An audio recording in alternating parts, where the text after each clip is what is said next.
bricks on the screen, healthcare in between. Physics, art, and math got us down this path. Historical tales come alive, where science and stories dive. Blended facts with heart, knowledge from the start. Need bricks, blues we sing, to the future memory. Health and science in the mix, need bricks got the fix.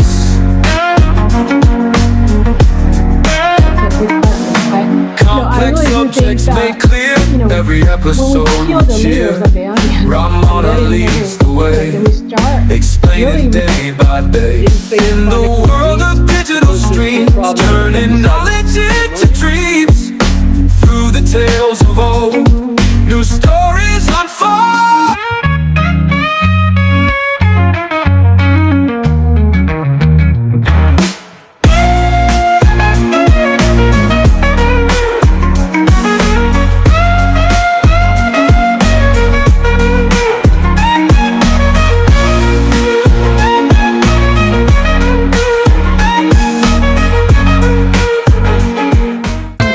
MedBix Webcast is a new kind of healthcare media channel to break the silo mentality and foster interdisciplinary thinking. Our mission is to fill that gap and to create a curiosity through different lenses, tapping the passion that guided the historical figures in medicine and bringing present-day groundbreaking research to the front lines. We interview physicians.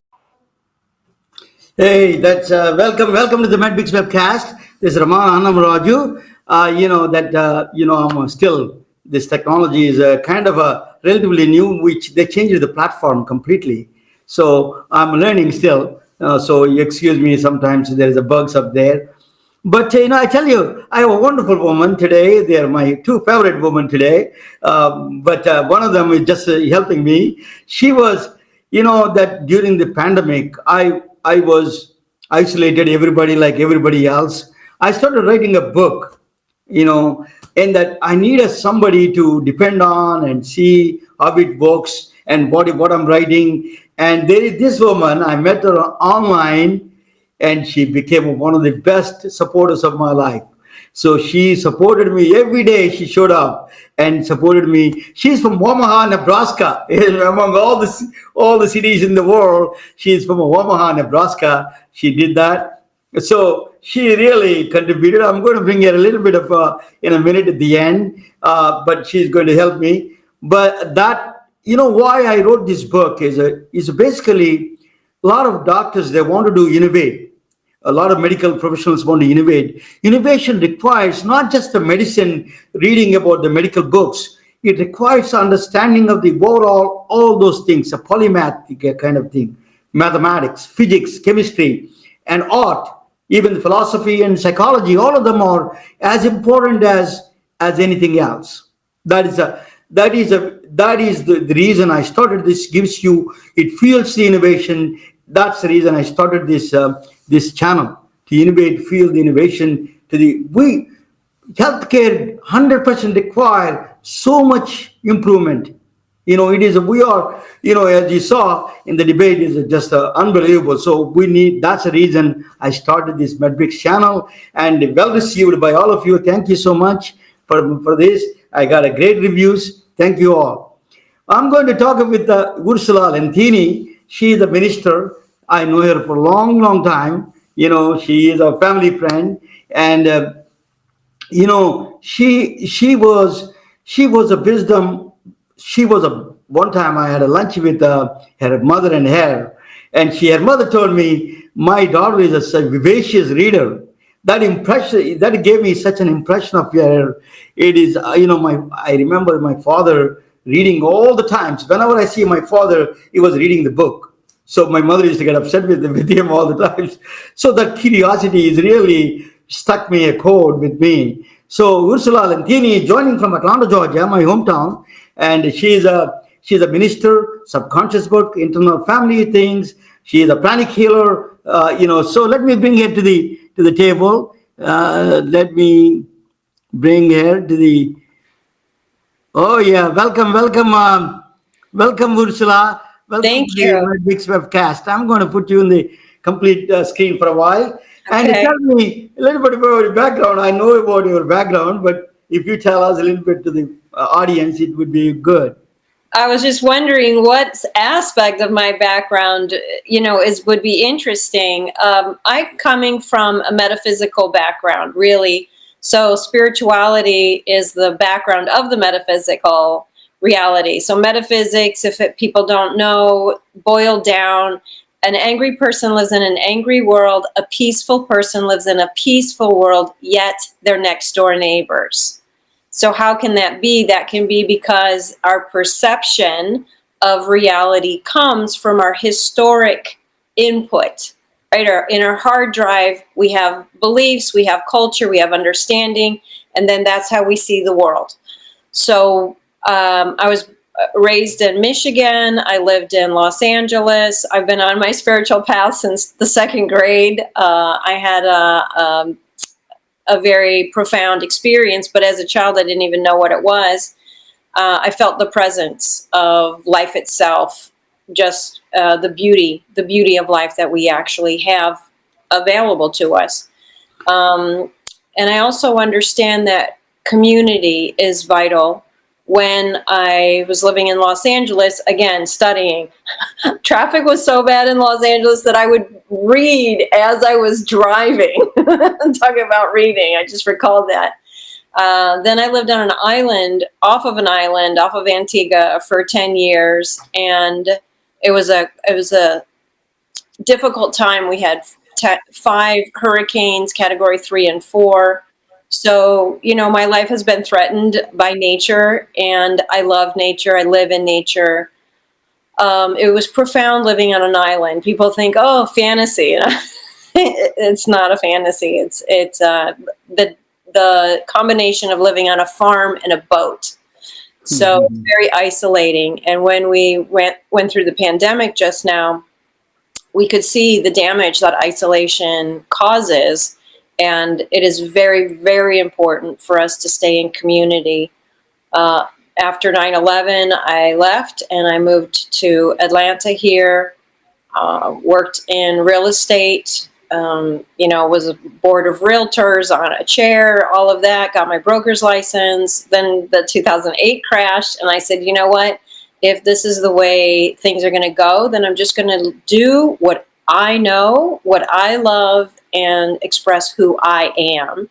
And that was spirituality, metaphysics. And then since then, I've got my doctorate in consciousness studies, and that's where quantum physics, metaphysics interact. So, and then primarily what I do now is subconscious work, and we would go very deep inside, and I heal out traumas and belief systems that are holding people back from living their best life and really bringing their full potential into manifestation, into an experience, rather than, oh, one day. They can actually shift what's going on inside of them. Mental blocks, people going through life transitions.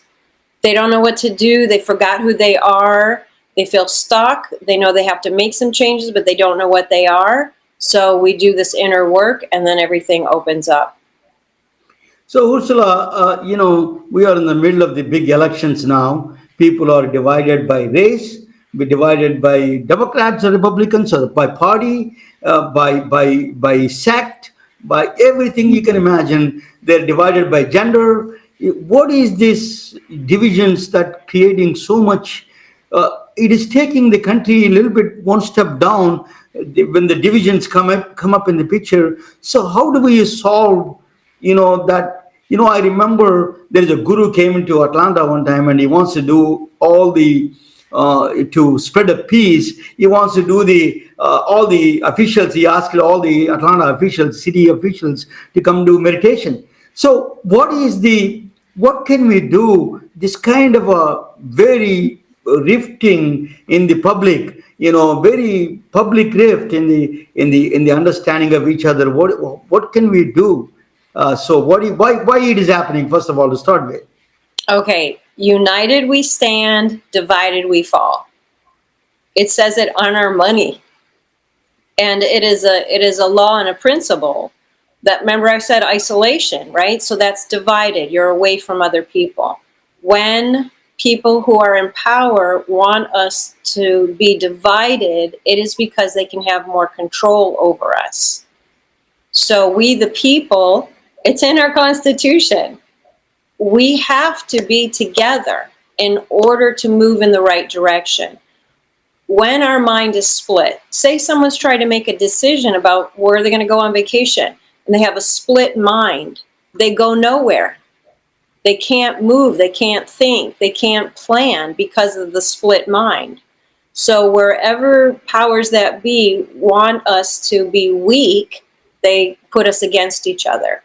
So even within a family, if a parent is being unkind or too controlling, they will divide the children against each other so the children don't gang up on them. So microversion, macroversion. So that's the minor picture, right? That's the worldly way. If we go a little bit higher than that, we are in a 2,000-year shift. So we were in the Piscean age, and now we're moving into the age of Aquarius, just like the songs in the 1960s said. The age of Aquarius is less patriarch. So we came from a patriarch system. It worked for a while. It's not working anymore. So now we're having to find something new. And that is, it's a true democratic system where we're all working together. Before all these inventions, we were nomadic. We all traveled together. We lived in small villages when we finally found, a place that we can cultivate agriculture and from the sea, get our food. But we were interdependent. So now we're like, oh, everybody does something for us. The government, the this, the that, the what, the programs, and people are helpless. They don't know how to build a fire. They don't know how to get along. The divorce rate's off the chain. Like, we have to learn. This is a time for our culture to get more independent and inner resourcing instead of saying, who am I based on other people's belief systems, or they're telling me who I am. Oh, you're a Democrat, you have to behave this way, or you're a Republican, you have to vote this way. And we have to say, no, I want to understand what I stand for and go along the lines of what's going to feed me as a person, as a family member, as a community. And if we don't like what's happening, we forget that we have a vote, we have a voice, and we can say, no, we're not tolerating that. But because we've been complacent for the last decades, slowly, where we give our power away, we give our privacy away. And that is a system. So we have to wake up and say, no, and then regroup and say, listen, what's going on? What do you believe? What do you believe? And have more conversation and more community, like you're doing on your show, to have new ideas, say, okay, we need to make some changes. To me, the political parties are one party. They're not two. Good cop, bad cop, right? They're always playing the game. It's like a tennis match. It's a distraction because they want to confuse us. Remember the two ideas. If we're in a state of confusion, we can't make decisions and move forward. So there's a lot of distractions going on that are unhealthy for the American citizen. I came from a small village in India. It's always, I had a bullock carts. I go on there, watch the stars all the times, go to the fields. And I had a very relaxing world. When I came to this country, stress started when I was almost teenager. I came down here. The stress never stopped here. Never. America is full of stress everywhere because they want to be competitive, I think. But the stress is causing a lot of problems in this world. One of the stresses is that trauma. What childhood. I never had a childhood. I never had even what is a trauma means in India. Here, after coming here, now India also spreading the trauma to India too. So the trauma is now exported to other countries now. Our signature on the world, right? The world. So what is this trauma? Childhood trauma is there, adult trauma, and this is a mental fatigue for people. It's really causing a lot of societal problems. Can you address a little bit? And then on the top of it, technology is adding another pressure layer So tell us a little bit about the traumas, and if you can give us a little bit of a rundown on the trauma situations. Yes. So American Medical Association already is saying most major diseases are caused by stress. So you would think that we would all say, oh, well, then let's lower the stress, right? Let's all be healthy and lower the stress. No, we say, oh, you got to take this diet and don't eat this thing and, take these vitamins and you must exercise 20 minutes. We're like, okay, let's lower the stress, lower the stress. Hey, everybody, let's lower the stress. So our corporate America is saying, you know what? We're the ones causing the stress to our employees. Our dropout rate is too high. The people are getting sick all the time. I saw a video where they I forgot what company it was, but it was like the stress was so high on the employees that they put fences around the buildings, so when people jump out of the building to kill themselves, they land on the fence. I'm like, that's not a solution, but in a way that's like a little version of what we're trying to do here. We must reduce the stress. So, okay, the government and the banking system, the corporation, they're not interested in reducing the stress. Guess what? You and I have to have a conversation. How can I make your life better? Just like you said, your other guest here that's in the background. She made your life better because she showed up for you. She believed in you. She's like, okay, no, you're going too far. Come back to the center. That's what this relationship that I'm talking about has to happen. That's one way to start reducing the stress. And stress is not out there. Life is going to happen. We're in hard times. We've been in hard times before, many times throughout our history. Yeah. What stress is my ability or my inability to handle what's happening in the world. Right? Yeah, absolutely. So, the trauma, some people, I didn't know that children go through a lot of trauma in this country. Yeah. That this is because of the the breakup of the families. Yes. Father is not there. All these things cause childhood traumas, or mother abusive mother. So what are these? What impact they have on the life of the people? I come across some people, really it impacted them so deep. I cannot even understand it, honestly. Yeah. So tell us a little bit about that childhood trauma that the people go through. And I'm very empathetic about it. I don't understand. You are. It yes. No, you are. You care deeply. I know that about you. So again, remember I was just saying about community. Most traumas, because that's what I do. I've done 6,000 sessions. I get it. I know, I understand the patterns. Most traumas get stuck in our system.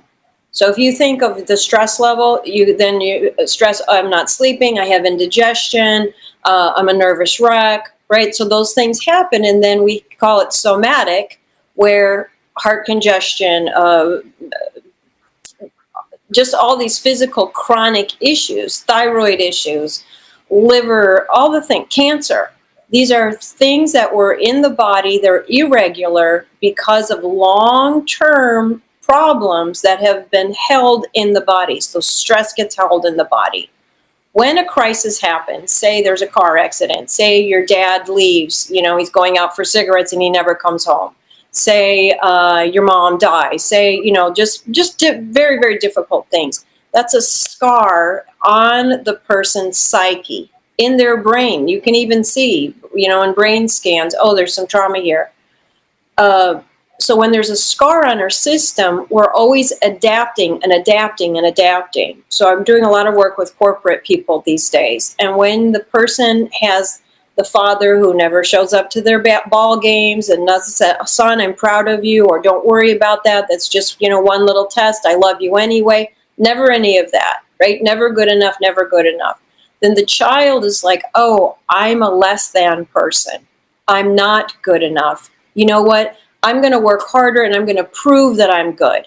And they go all the way to the top. They win all the awards. They have all the houses. They, airplane, all of that. But there's still a big emptiness inside of them. That's coming from the relationship with their dad. Because back to that support, there wasn't a brother or an aunt or somebody, a neighbor, a teacher, a friend that says, hey man, I got you. Forget your dad. You're a really wonderful person. So that's why we need to take care of each other, because if there's an abuse coming in one direction, if you have some support in another direction, you can make it through. But the trauma gets stuck because there's no other support. There's only the abuse. It changes the person's mind about themselves, and then they're always adapting through life because they believe that you're not good enough, or you're less than, or your value is very low, so you must compensate for it. These are the things that make us sick and make us hold our trauma in our system, and then we think we can't, be a great person or have a wonderful life. Ursula, we have some tools available for you. So I used to attend your twin sort meditation in Atlanta when I was in Atlanta. So I used to come on a regular basis almost, as much as I can. And then I brought some doctors also to your meditation. So one of the things I learned is that meditation helps people calming down the meditation. And you taught us that, just a movement, some kind of a. So I saw you were helping the people in the meditation. How that meditation is a Eastern tradition you're bringing to the Western world. How do you feel that, and what do you think it helped you? You saw so many people getting benefited. So tell us a little bit about that, your meditation techniques and how it is helping people. Yes. I was just looking up the doctor's name earlier today. Dr. Noose Rains and Jeff Tarrant. They did a study on the meditation that I do specifically, because there's many studies on meditation. This one specifically called the Twin Hearts Meditation, Planetary Peace. And this is by Master Choa Koksui. Master Choa Koksui is the founder of Pranic Healing and Reiki Yoga. I also teach Pranic Healing. And that's where you and I, you were laughing one day and you said, oh my God, what you're doing is the movement that my mother used to do in India. So Master Choa studied many traditions, and he was a chemical engineer. Can you explain to the people what is a pranic healing is a little bit? Yes. Yeah, so Master Choa was a chemical engineer. He was sickly, and he's like, okay, the medicine's not working. There must be a natural way to take care of this, and didn't understand that, his life work was going to take in that direction. So he studied the different ancient texts, the different religions, and he went and he said, what's working, why is it working? He went through a very scientific process. He had files, he experimented on himself. And he found a very safe and effective way to use energy. The more I study quantum physics and all the quantum mechanics and the laws and things like that, I'm like, oh my God, Master Choa understood the quantum world, and he applied it to pranic healing, and that's why it works. That's why it's so effective. So if you remember in 5th grade, everything is energy. Of course, we are energy. Our thoughts cause our emotions, cause our physical conditions. So when we work on the energy body, we clean that up as far as disruptions, right? If your blood is not flowing, you get the blood flowing, and then the body's better. So it's like the energy's not flowing. You clean up the energy field, the mental body calms down, the emotional body calms down, and the physical body starts moving around again. So acupressure, acupuncture, all of that's meridians. We work on chakras. And what the Twin Hearts meditation does, they did a study, and they're working in the brain waves. They realized, they found out that the gamma waves, which is very hard for people to do. Like, we're always in like alpha and beta and, monkey mind and blah, blah, blah, blah. So people who meditate regularly have a reading of gamma waves, higher gamma waves than most people. And then when they meditate, that gamma wave even increases. So it calms us down. What this meditation does, I could spend an hour talking about the benefits of this particular meditation. It's 21 minutes. It's guided. I do it every Tuesday Eastern time at 7 p.m. People can jump online with us, and The more you do the meditation, the more it trains the brain. So we're focusing. We have a one-pointed focus. It's a guided meditation, so the mind can't wander around so much because the mind is curious, like what's happening next. It keeps us busy. We're doing things. And we're blessing the planet with loving kindness. So we're giving something, but we're receiving everything we bless because we're moving it through our system. So the focus ability gets better, the calmness goes down, people come in with problems and you don't even like think about them or care about them. There's such a peace in the room. After the meditation, I say, okay, does anyone have anything to share? Most people don't want to talk. They're just in a place of bliss and harmony and rest and repose. And when we're in that rest and digest, that parasympathetic state, our body is healing. So the researchers, after they did the research, they started doing the meditation because they're like, it's so obvious, I have to do that now. One thing is documented already in the medicine is a placebo effect. Placebo effect is a very powerful one, which is the mind basically healing a lot of the. Now, I think the medical field is realizing how powerful the mind is, and it can cure a lot of diseases and everything. It is slowly coming up, and we are trying to understand the brain. Is a long way to go, but still we are at the beginning stages of the understanding these kind of things. Ursula, let me present a topic on one of my favorite topics. I'm going to present it. And then I'm going to bring up one of the contributors for this kind of thing. My best friend, she's Jennifer Niemeyer. She's from Omaha, Nebraska, but she lives in Dallas now. So let me bring her. Hello. I don't know whether she's is still there or not. I can't see her. Yeah, I can see. Hello, Jennifer. How are you? Hi, how are you? Good. I want to put all three together just for a few minutes. Yeah, just so that is Jennifer. You are a very fact. I was introducing to my audience. You are the mysterious figure. You helped me during the pandemic, and really you were there in I've opened the book ceremony. You were there. Tell me your experience with us, in general with me doing all these medbix, such a contribution you did. It was interesting to work on the book. Science is a subject.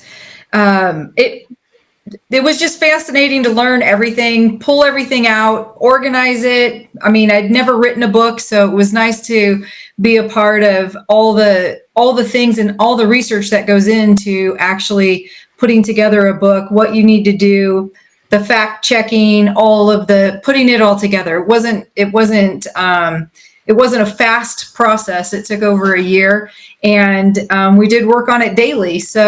But it was fun, and I truly enjoyed it, and we've been friends ever since. So I appreciate that. And then I started learning a lot more about MedBricks and the platform for that, which is interesting. And I personally believe that would solve a lot of problems across a lot of different industries, not just the medical field. So I'm excited for MedBricks to take off, because I think it would really be an incredible platform that would change a lot of industries.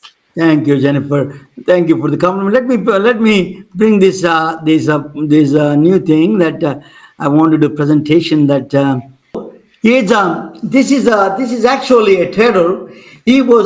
While he's doing a trading with a lot of people at the time, he bought a different things to the. He was a trader, an international trader in the 1,000 years ago.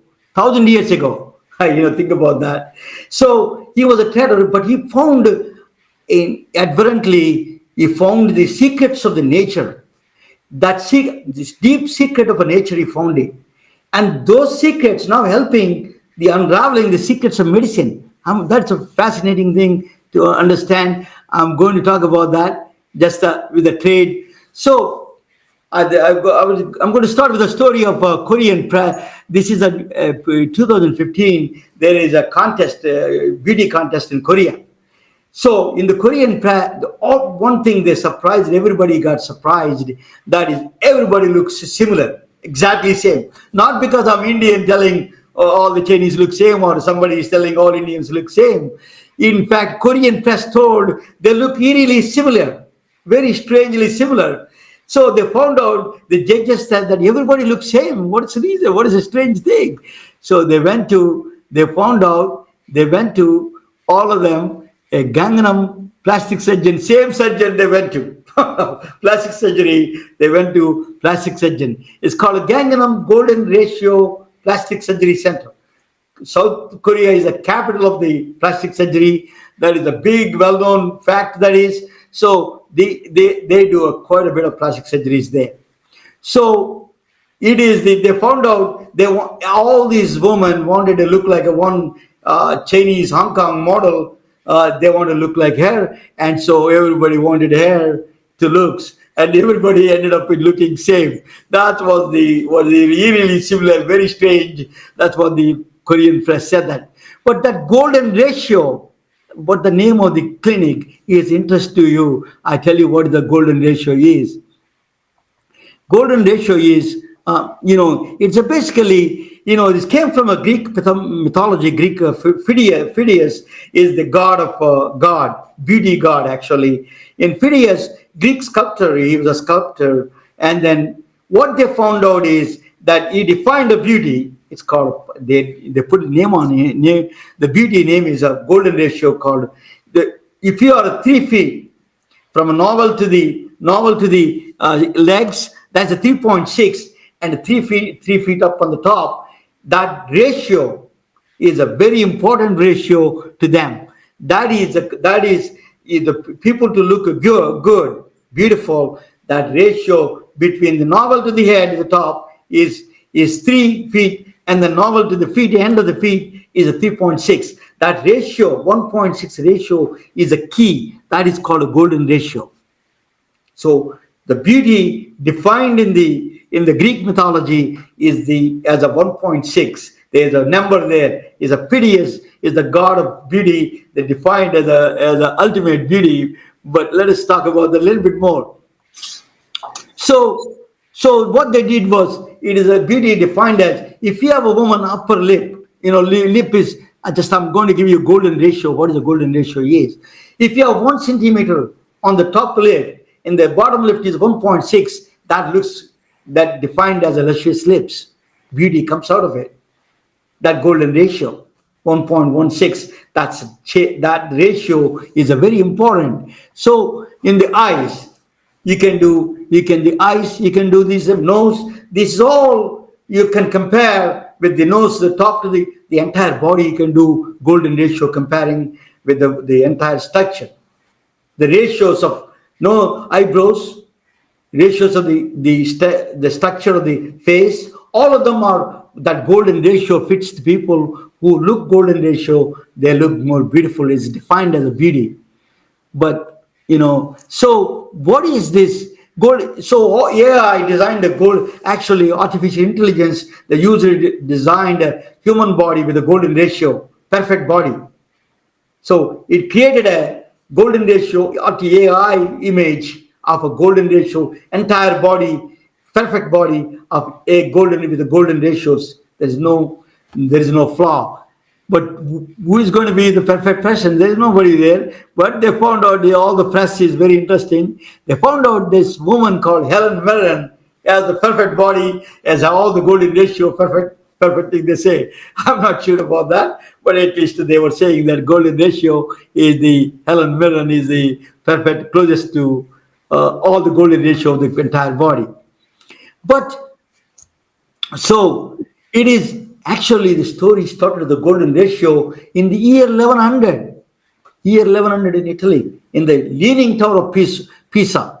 Leaning Tower of Pisa is a very, very famous tower. And then is the Leaning Tower of Pisa. In the Leonardo, Leonardo of Pisa. He was born in Pisa, city of Pisa. He was The story started there in the city of Leaning Tower, Pisa. In the city, what they found out is that Leaning Tower, that is not moving. Just let me move this one. Okay. His name is Leonardo Pisa. He was born in 1170 AD. Okay. He was. Are you saying something, Jennifer? So his father was a naval merchant. Okay. His father was a naval merchant. He was a naval merchant. So he was going from Italy, southern Italy, to Africa. I tell you, he was taking Leonardo Pisa to be along with him. He was a young man at the time, 16-year-old. He was traveling with his father, a naval merchant. He was in the 1100 AD. What they're doing is Fibonacci. His name is also Leonardo Pisa is also called the Fibonacci. I don't know how he got this name. They call him Fibonacci. Okay, he came long before another Italian explorer, Marco Polo. He came long before that, actually, 500 years before that, or maybe quite a bit, 300 years at least before. So his father was traveling from Sardinia, the coast of Italy, southern Italy, Sicily, southern Italy, to the Africa Annaba airport. They're traveling 200-mile radius there. That's a distance between the Sardinia, Italy, and the Annaba, Algeria. They were coming there to trade things. What they're trading is so. Fibonacci, which is a Leonardo Pisa, was with his father, who is a naval merchant. He was doing the trading there in Africa. What they're trading in Africa? That's an interesting thing, actually. They're trading. So Italians are bringing silk, probably from China or something. I don't know at the time. But wine, they introduced the wine to the West, probably. So to the Africa, the Annaba airport, seaport. They're bringing the salt, and they wanted the Indian spices. They don't go all the way to India. India is too far. So Africans are traveling to India, bringing the spices from India and gold from India. They're exchanging the wine and these things. They're exchanging between. This is the trade went on in the Annaba, in the African continent, the top of the Berg of Algeria. Annaba is a part of Algeria now. So that is the trade. So Fibonacci, who is a Leonardo Pisa, is to go along with his father, his 16-year-old. So, but what he found is interesting. He's a very curious man. Ursula is talking about curiosity. He was extremely curious. He saw that that Roman numerals, they have to count, right? You have to count money, you have to count the products. So he's counting the Roman numerals that you see on the left side, all the Roman numerals. 1, 2, 3, that strikes, you see that. Then he saw Arab merchants are doing something different. They're only 1 digits all the way. They're counting a different technique, different technique they're doing. The different numbers they're doing. They were surprised. He was surprised why. So it's complicated. Roman numerals go bigger and bigger. When you go 999, 999, it becomes a huge. So they're doing only 1 number, only 2, 3 digits. They're doing that. So he was very curious, and he wanted to know what is that. And then he saw something there. He saw something. There's a zero he saw. A zero, he never something that's interesting to him. Why they're using a zero? This is so those are Hindu. They brought these numerals from India. Hindu numerals. They are all from India, actually. The numerals came from India. The Sunya, they call it zero. So the Fibonacci saw that zero. He was very curious about the zero. He wants to understand there is no zero in the Western world, Western mathematics, Western numerals. There is no zero. So he did. So what he did was that India in the 6th century, long before Fibonacci, India was using the zeros, Sunya. Actually, India, Brahmaputra is a mathematician. He was using the zero in the places, like a 10. The zero in the second place is 10. Is it 2 zeros will be 100? It depends on the place value. They added a Brahmaputra, added a place value to the zero. That has never been, this was a shocking for Fibonacci. Fibonacci was very integrated by that numerical system. It's actually the zero as such a powerful value. It is a Gwalior temple in India. It's actually first historical thing that mentioned about zero in that temple. It's called Sunya. You can see that in the temple inscription. That zero, he took it there, the place value, that he came back and he learned quite a bit of Hindu numerals, and he wrote a first Western mathematics book. It's called Liber Abasi, the book of calculations. In this book, he writes Mono Sundaram in the method of Indians. That value, place value, 10, 100, 20,000. It depends on the place of the place that number is. It became a runaway hit his book was became a popular. Liber Abasi is the first mathematician, Western, Fibonacci is the first Western mathematician that published a book in the Western mathematics. He brought the Indian numerals to the world. So he mentioned, in fact, in his book, Mono Sundaram, method of Indians. That's like a place value, how you put those things. That's a very fascinating thing he did. He loved mathematics. He created one of the sequence. This is where the power of his mind is. He created one of the strange sequence he found out. It's called a Fibonacci sequence. It's named after him. It's a 0, 1, 1, 2, 3, 5. It's numbers, random numbers look like. But one thing you see, if you add a previous two numbers, that's the next number follows. 0, 1, 0 plus 1 is 1. 2 plus 3 is 5. 5 plus 8 is 13. 13 plus 21. So keep on adding. This Fibonacci sequence is called. What is the big deal about it? But there is a big deal about it. He unraveled the nature's secret during this process. I tell you what he unraveled. He found the deep secret of the nature. So what is that deep secret? If you see flowers, for example, all the flowers follow Fibonacci sequence. You never see in between 4. You see 2 petals, 5 petals, 8 petals, 13. So even the nature, even the shells, galaxies, you can see everywhere. You can be evident Fibonacci sequence. The nature followed the Fibonacci sequence. Even the leaves and everything, if you see cabbage and all those things, they follow Fibonacci sequence. The numbers, they follow that numbers. It's a deep secret he found out of the nature. Fibonacci sequence nature followed the Fibonacci sequence. So that sequence, you can find that Fibonacci sequence in the biology. That is secrets of biology. If you see knuckle to the fingertip, the ratio between these 1 point, the numbers are 8, 5, 8. That's a Fibonacci sequence it follows. The measurements are. In biology, the human body is embedded with a Fibonacci sequence. So the second one, I'm trying to move this. Yeah. So Fibonacci, actually stock market, they use a Fibonacci sequence for the stock market, secrets of the stock market. They know when the stock is going to go up or go down. Actually, they call Fibonacci sequence, Fibonacci stock market, they call. It is a very software they use it. Fibonacci follow the Fibonacci sequence to measure the stock market, in fact. So Fibonacci sequence is that another secret he found the Fibonacci sequence. If you want to find out your number one, who is your origin, person of origin, go back to the ancestry. If you go back, if you use a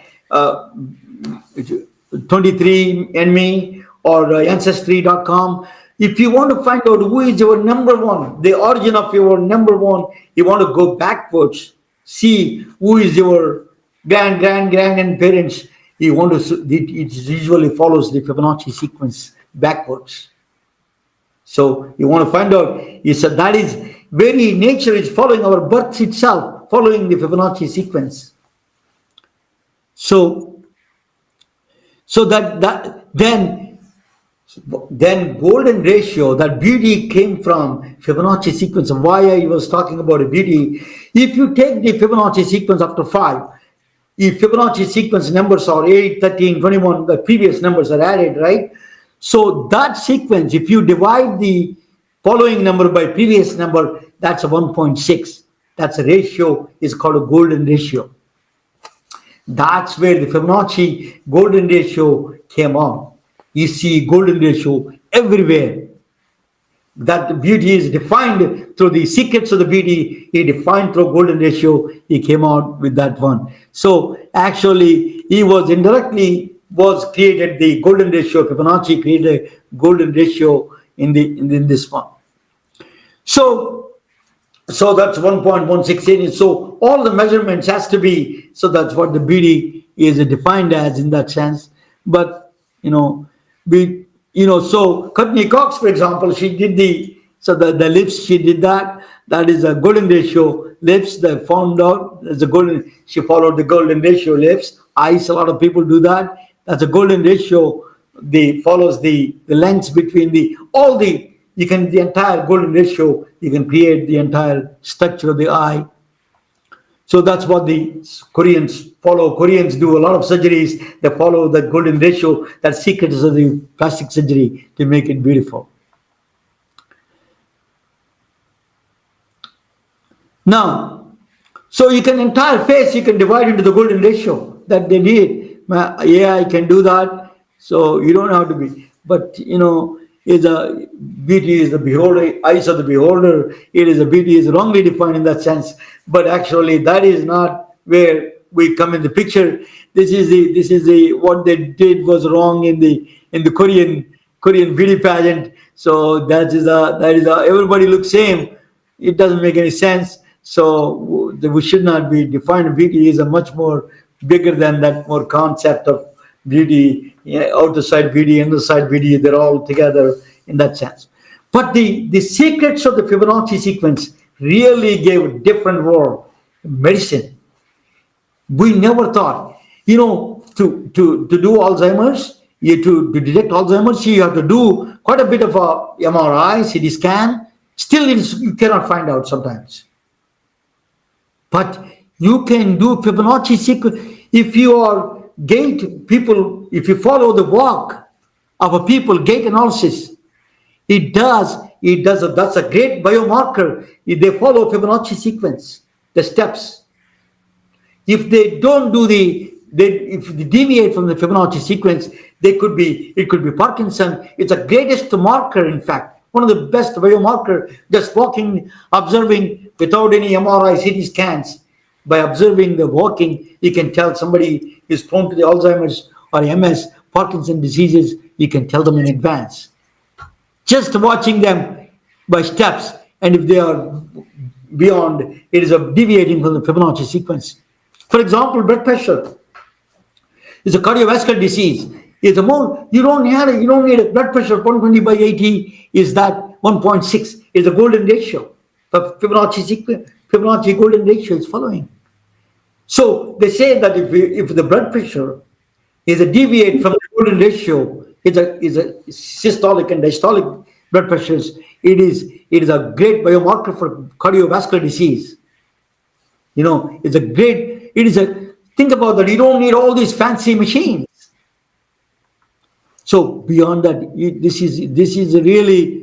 this can blow your mind. It's Fibonacci sequence. 1,000 years ago, the man who invented the Fibonacci sequence came up with a brilliant mathematics in that sense, in the sequence. What it does is, if you take a simple patch, breast cancer detection, you need a mammogram, you need MRI, you need ultrasound, all the expensive equipment. But he came up with something strange. You take a temperature patch, you put on the breast of the woman to check if the variation of the temperature, you take the measurement of the Fibonacci matrices they call, and then a particular number matrices are matching 0.09. That's a it's a sensitivity with a 95% sensitivity, better than even a mammogram. So you can tell by observing the temperature differences in the breast, that Fibonacci sequence, it gives you a number that can tell you that is a malignant cancer or not for the breast cancer. Think about that, gentlemen, ladies and gentlemen. It is a war. It's just simple mathematics can give you diagnose the problem from anywhere. In Africa, you don't need a mammogram, you don't need MRI, CT scan. We are coming to the age of new AI and the new mathematics can really change the world. So that is the 1,000 years ago, they came up with this idea of that one. Now we are using it. So the wisdom of this one, you don't need all this detecting cancer, you need a big equipment, MRI. Now simple patch can tell you all those things. You know, it can infectious diseases, diabetes management. They're all finding out it is all following the Fibonacci sequence. The diabetes management, how do you manage glucose, blood glucose levels? How do you manage blood pressure? All of them are Fibonacci connected with somehow connected with the Fibonacci. Our health is connected with the Fibonacci sequence. So thank you all. It is a beauty in mathematics in saving lives. Thank you for attending this one. Thank you all. I'm going to bring my guest back here. Thank you. This is a remarkable man, 1,000 years ago who lived, a curious man, created a mathematics. Now we are using it for advanced way to detect cancers, detect diseases, and managing diseases. Think about that, Janet. Think about that. Thank you for watching. Let me bring my guest back here. So let me. This is let me hide this. Yeah. Okay. Let me. So what do you think of what do you think, Ursula? Yes. I was in the beauty business and acting and all that. So the proportions, so the read, yes, the measurements are there, but how this is experienced when somebody's looking at that is symmetry and beauty. So when things are odd, it disturbs us. So when we're in nature, it calms us down. We're talking about how to reduce stress. Nature has Fibonacci programmed within it. It may look, if you go to the woods, it may look chaotic, but it calms the person down because there are elements within nature that are scientifically balanced to read as beauty. And when we're in beauty, women are, we have a propensity to beauty because beauty is order. The Fibonacci spiral is order, and it puts us in order when we're seeing it. When we listen to sound meditations, there's an order to it, and order creates calmness. And it's so funny that you're doing this show.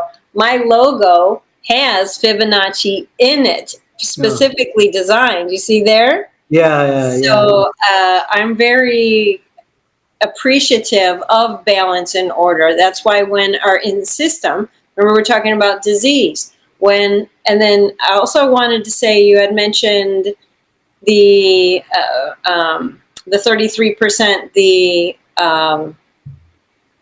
belief system, the placebo effect. Yeah. When childhood trauma comes up and the parent says, you're a bad kid, you're going to never amount to anything, you know, you're a pain in the butt. That is a belief system. It's not true, but that belief system, you can calculate it. 33% of you, and then you look for that idea. Yeah, I'm not good. You stack it up, and now that belief system gets anchored. So the placebo effect works on both sides. Yeah. So Jennifer, so what do you think of it? You know, you gave a little bit of a life to it a long time ago. So tell us, what do you think? Did I improve my presentation, or did I do a good job? Or You did a great job. I mean, we started out just learning how to even run Restream, which was interesting. At the same time, we were trying to put together the book. So very nice job. I think all of that's interesting. I think the one of the things that's extremely interesting is when you talk about Alzheimer's, dementia, and MS, and that there's a system to that. It's just amazing that what's the key? What turns it? Like, it'll be great science when that actually Yeah. materializes. So that's exciting. Yeah.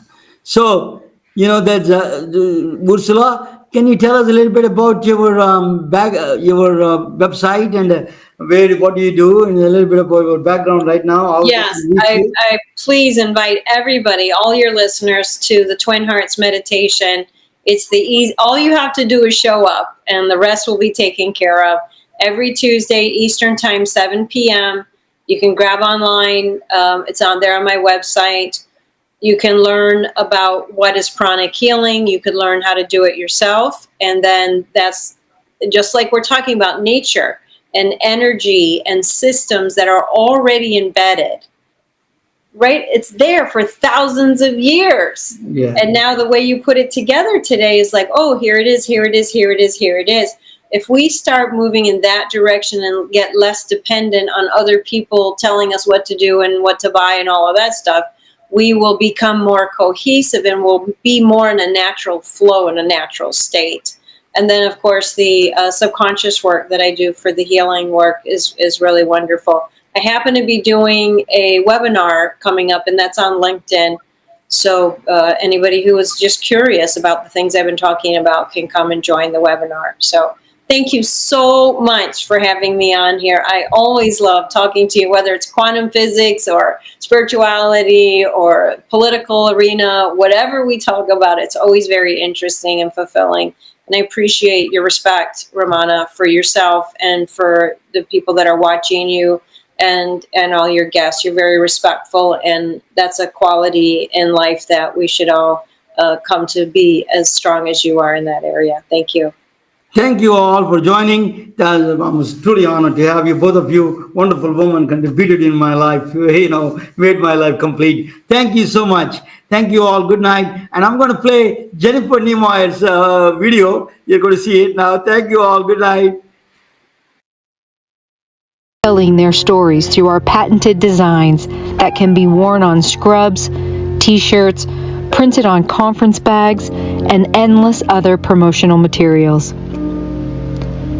Daily Wear for Medicine is the first ever of its kind to create curiosity in medicine through visual art. We at MedBricks are celebrating unsung heroes of the past who made enormous contributions to the field of medicine through our unique campaign called Daily Wear for Medicine. You can wear it, carry it, and give it